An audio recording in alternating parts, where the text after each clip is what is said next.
I started playing when I was probably 6 or 7 years old, and would go behind a grocery store, they called them in those days, and get an old peach basket and nail it on the lamppost in front of our house.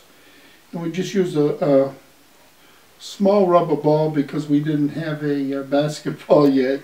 My name's Ed Murray. I'm from Peabody, Massachusetts. Grew up in the city of Everett, about 15 miles from here. Used to go out and play in the snow too, while it was snowing. Some cities would have an open house night at the high school. You could go in the high school and play. Then after that I played in junior high, which nowadays it's called middle school. In those days it was called junior high school, grade 7, 8, 9. And they had a tournament, a state tournament. We played in Boston Garden when I was in the 8th grade and 9th grade. My name is Denise Kelly. At one time my name was Denise Murray. Now my name is Denise McNeil. I graduated from high school in 1957, and there was this guy who was in my English class. Miss Lola was the name of the teacher, and she would take attendance. And I sat down near the front, and you know, Denise Kelly here, and then Eddie Murray, I did here, and I was like, oh my God, I turned around to see what was that? So and there was this really adorable looking guy, and I said, wow. So then later on I find out that he's the captain of the basketball team. I was like, oh God, so cute. So I started on the team in the 10th, 11th, and 12th grade. Then in the 12th grade I was the captain of the team. We had a really good team, you know. We won the league twice, Greater Boston League. Went to the state tournament 2 years in a row. Lost each year by 2 points. My name is Bobby Murray, and I am Eddie Murray's younger and only sibling. He was 14 years older than I am, so I would have been 3. My mother never missed a game. Aunts, uncles, cousins a year or 2 younger than me. Everyone used to go to them because, you know, around Greater Boston we were pretty popular because we had such a good team, and we played 2 games a week, Tuesday and Friday.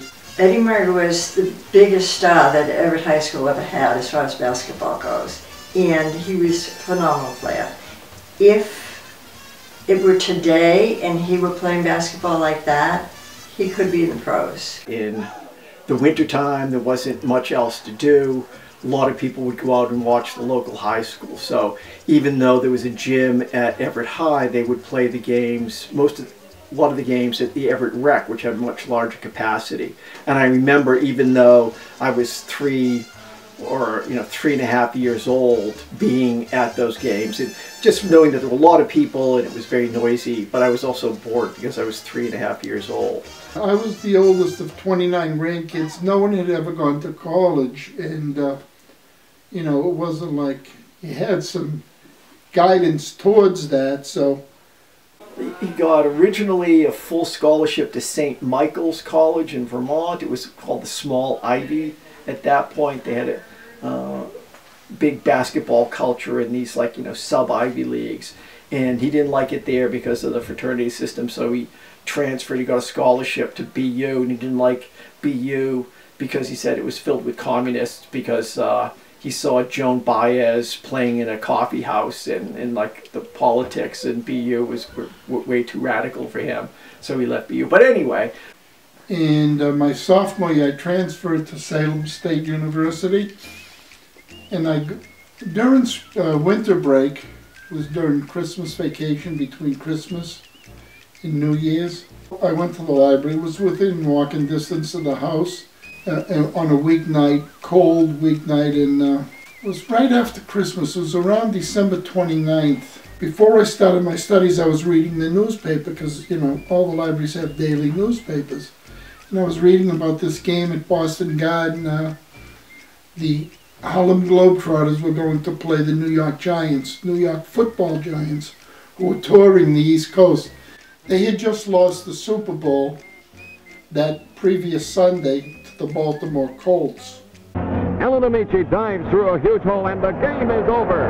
The Baltimore Colts win a historic overtime victory, beating the Eastern Conference champion New York Giants 23-17 in a truly magnificent come-from-behind effort. So the phone rings, and the librarian asks me, "Are you Ed Murray?" I said, "Yes." She said, "You have a phone call."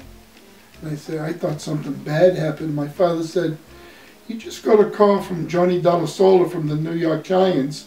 They want you to go into Boston Garden to play for them."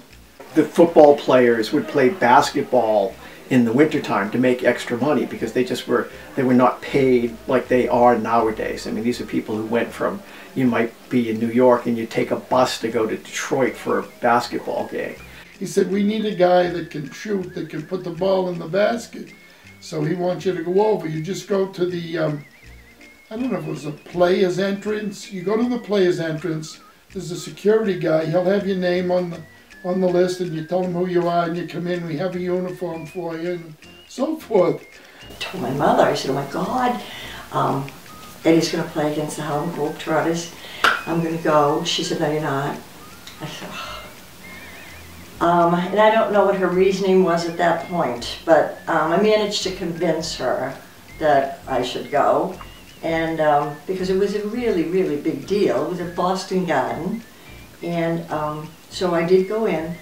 His mother, Winnie, drove he and I, and I went, and here I am in Boston Garden watching the love of my life play basketball. They would have double headers. They would actually have 2 games.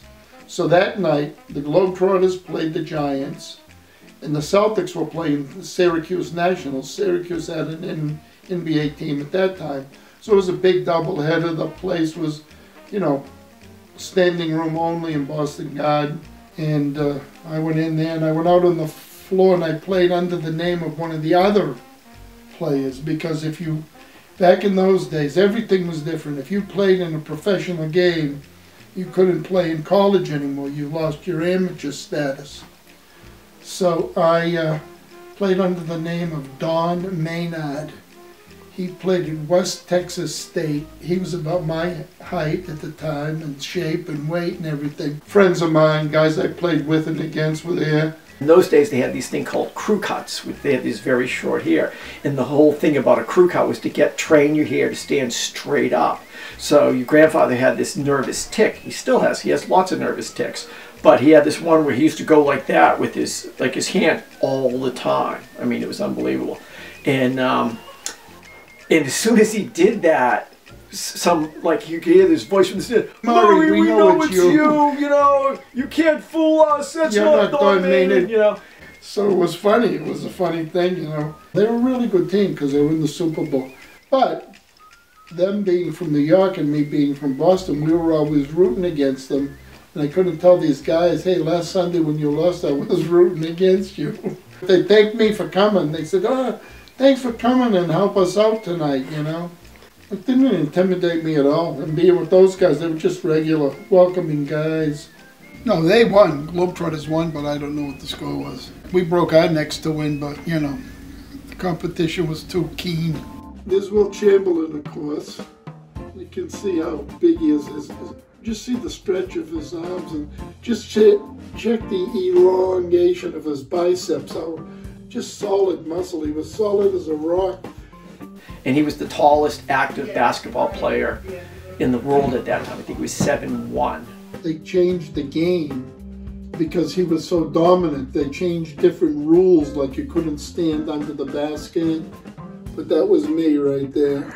Giants number 62. After I graduated, I started teaching. I coached for 9 years. 9 years I coached. I refereed in high school leagues all around eastern Massachusetts. And I had a chance to coach the high school, but I didn't want to, because if you became a coach, you're pretty well. That was that. I wanted to become a school principal, which I'm glad I waited out. So my dad played basketball my whole life. Then after that, I played with the guys I had gone through school or college with. We played on the Massachusetts Senior Olympic team. He probably wrote the heading, "Senior Sensations Lift Every Team to Glory." I had moved to New York as an adult, and I was living in New York, and he was going to be playing this game in the Senior Olympics or Senior Games in Orlando, Florida. The present. They are Finn Law, 5-time Massachusetts basketball senior champions. Most most of these guys at the Tri-State Games at Northern Essex Community College in Haverhill recently have been lacing them up for, about a half a century or more. Their game back in the 50s was below the rim, and today it's even more so. The youngest of the contestants are in their 50s, and some, like the Finn Law Club from Boston's North Shore, their 60s. And Finn Law now has claimed 5 consecutive Massachusetts state championships, and they can also boast a 10th place finish in 1997 and a 3rd place finish in the Nationals in 1999. We got to win the game, and all right, let's go, guys. Come on. We all know each other.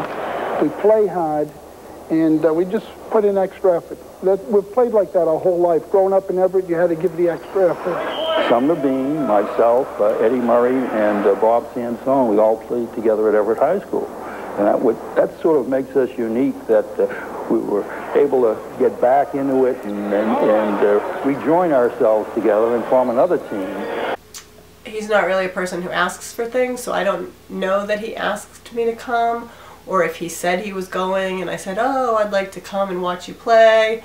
I don't know how it happened, but somehow it happened, and I was going to go and Bobby was going to go. He was a school principal, and they offered him a job with more responsibility if he went to the biggest elementary school in Everett, and he didn't want to do it because he didn't want all the responsibility, but they had a great gym. So he took the principalship so that his team could practice basketball anytime he wanted, because he had a key to the school.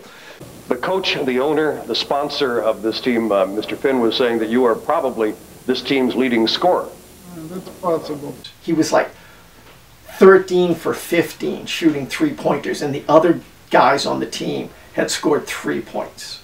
Do you remember that? It was like a blazing game. Wow. Wish I had a video of that. But oh yeah, I mean, I remember that to this day, because it was like, you know, like saying, that's like 13 three-pointers he shot. And he would take a 3, it was demented, because it was like a 1950s player playing in 1999, because they would hand him the ball, he would dribble the ball, take a step back into the 3-point zone. I think it was the college 3-point zone, and he would take a set shot. You know what a set shot is? It's not a jump shot. He would keep both feet on the floor and shoot, and everybody else was trying to psych him out, and they say, oh, you're going to shoot from there? Do it. And he would say, thank you, step back, and bang, and he would make it. And then the guy he was all flustered because, well, I'm still not, and like I said, put your hand in his face, cover him, put some pressure on him. No, guy can't do that, you know? Bang, bang, bang. 13 3-pointers later. It was very impressive. All I can remember is it was kind of like elimination rounds, you know, teams playing other teams. It was teams from all across the country in different cities. The other 3 guys on the team, they had come to basketball so late, and they were just, you know, like amateur players. So it was a huge deal for them. They had never won anything in their lives. And in the final game, when they were really bummed out, because when they lost, if I had been coaching them, they wouldn't have lost the game that put them out of the final and into the consolation. The team from Chicago beat them, and then they played for, I can't remember what state they played against for the bronze medal, but He had about 5 threes in a row, and the big guy from the Lakers said to Sansone, he said, it's not that, he had his back to me, he says, it's not that same guy again. And so yeah, it is. He told me the big guy was shaking his head. He says, who is this guy?